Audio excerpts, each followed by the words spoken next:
আসসালামু আলাইকুম। Healthy life with homeo অনুশীলন এর একটি নতুন এপিসোডে আপনাদের সকলকেই স্বাগতম জানাচ্ছি। আজকের এই পর্বটিতে আমরা আলোচনা করব দাঁত ব্যথার কারণসমূহ সম্পর্কে। দাঁত ব্যথা আমাদের সকলের কাছে কমন একটি ব্যাপার। তো আমরা আমাদের হোমিও অনুশীলন থেকে প্রতিনিয়ত হোমিওপ্যাথিক চিকিৎসা ও শিক্ষা সংক্রান্ত সকল ধরনের তথ্যগুলো দিয়ে যাচ্ছি। তাই চ্যানেলটি সাবস্ক্রাইব করে প্রত্যেকেই ভিডিওটি শুরু থেকে শেষ পর্যন্ত দেখুন। তো চলুন এ পর্যায়ে জেনে নেওয়া যাক দাঁত ব্যথার কারণসমূহ সম্পর্কে। ১ নম্বরে দীর্ঘদিন পরিষ্কার না রাখলে দাঁতে ব্যাকটেরিয়া জমে গর্ত তৈরি হয়, যা ব্যথা সৃষ্টি করতে পারে। মাড়ি ফোলা, রক্ত পড়া বা ইনফেকশনের কারণে দাঁতের গোড়ায় ব্যথা হতে পারে। এনামেল ক্ষয়ে গিয়ে যদি শিরাগুলো উন্মুক্ত হয়ে যায়, তখন ঠান্ডা বা গরম কোনো কিছু যদি আমরা গ্রহণ করি, সেক্ষেত্রেও দাঁতে ব্যথা অনুভব হতে পারে। দুর্ঘটনা বা শক্ত কিছুর কামড়ালে দাঁত ভেঙে ব্যথা হতে পারে।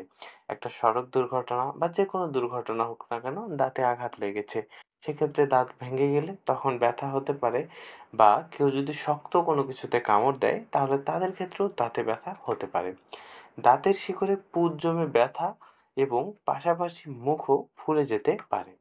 রাতে ঘুমানোর সময় দাঁত ঘষলে দাঁতের গায়ে চাপ পড়ে ব্যথা সৃষ্টি হয়। আচ্ছা, এখানে দাঁত ঘষা বলতে দাঁত কিরমির করা যেটা রয়েছে, একটা দাঁতের সঙ্গে আরেকটা দাঁত ঘর্ষণ, এর ফলশ্রুতিতে দাঁতের মধ্যে কিন্তু এক প্রকার চাপ সৃষ্টি হয়। এই চাপ থেকে ব্যথাও হতে পারে। আক্কেল দাঁত সঠিকভাবে না উঠলে বা মাড়ি বা আশেপাশের দাঁতে অনেক সময় ব্যথা হতে পারে, যেটা সাধারণত ১৬ বছর বয়স থেকে ২২ বা ২৫ বছর বয়সী মানুষদের মধ্যে দেখা যায়।